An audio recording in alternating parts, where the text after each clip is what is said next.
So before I really get to showing you the process of how Bikini Week is created, I thought it would be a good idea for you to get to know me, since I'm the crazy guy that came up with this concept.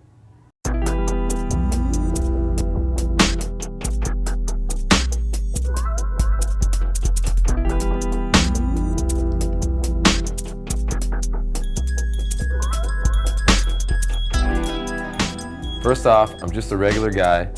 I wasn't fed with a silver spoon. I was raised here in San Diego. I remember from my childhood working as a young boy, trying to find ways to make myself a little bit of money because we didn't have a lot of it growing up. Overall, I've had about 16 different jobs in my lifetime. I remember as a teenager trying to feel cool, having a little extra money, buying cool clothes, making sure I looked my best. A lot of my friends would think I was the lady killer.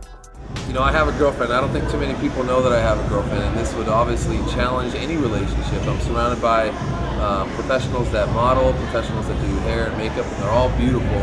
And it's a female-dominated industry that I'm in. You know what? At first it was a lot of stress because it takes a lot of his energy doing other stuff, and I felt like it was taken away from us. But now I know that it's for us, and I'm very supportive of it. But I reassure my girlfriend, you know, and it's the way that I behave in my heart is the way that I behave outwardly, and I think that everyone knows that. No, our relationship is in a different place than it was before the first time.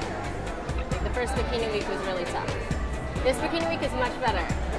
We go through our moments, and she's not always out because this isn't her world, it's mine, and we find a way to make it work. And I'm blessed to have her in my life. Okay, so seriously, I need all the girls to pay attention. Bitches! Bitches, okay? I know you respect it when a freaking real diva's talking. So, you're gonna walk up these little steps, okay? Slippery. It's slippery. Boom, paparazzi, all over. So you just do a quick stop, I got this shit, and then you're gonna walk all the way down the end, and you're gonna give these mother suckers, look at this, you get in the back, hurry up, make sure you got the action photos going, you need to make sure you're posing perfectly, then you're gonna walk across the middle and give it to the whole middle crowd. The middle crowd's gonna wanna see too, don't just do it on the ends, in the middle too. As I entered into adulthood, that pursuit of being recognized in the crowd pushed me into the social arena of the nightlife. I started partying, I started having a good time, and I started to realize that I was having a problem. My biggest challenge was my battle with alcoholism.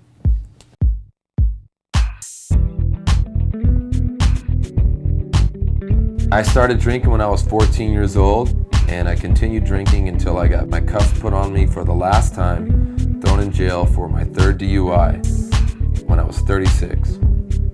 Whoa.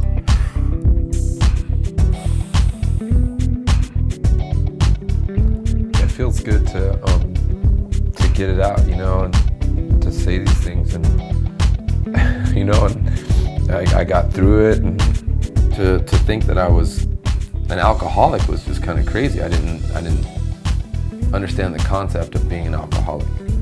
An alcoholic was the bum in the street, you know, the daily drinker, all that, you know, and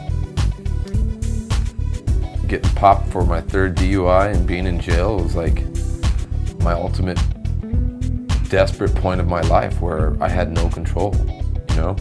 So it was a battle, and it was a battle with my will and God's will, and finally I chose to give up. I let go and let God, and then that's really what introduced me to the idea of living a sober life.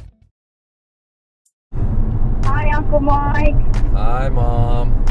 I'm over here busting my ass trying to do some big things. Yeah, I know. How's your eyes?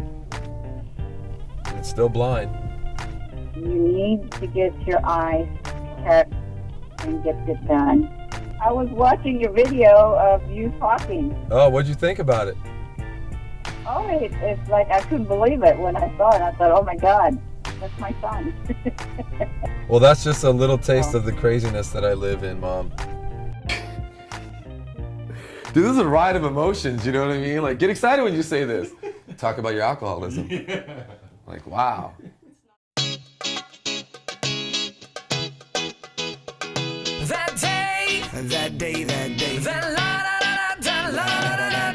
I sleep on my couch with my clothes on. That's what I do for rest. Sorry. No, I'm blind. Legally, I'm blind. That's what I'm glad to be doing.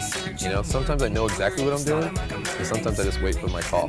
You know, we've got Sundance King on board, and it's I think it's kind of my Sundance. You know, it's really what I do to show that I'm doing good for the world.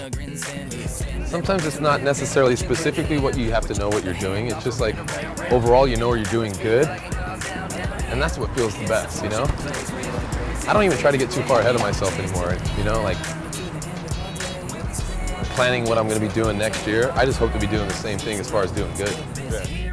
We be flying in the desert, we be them until the end of our day. Where we stand with every second we take with all our friends. We together, this here in the present.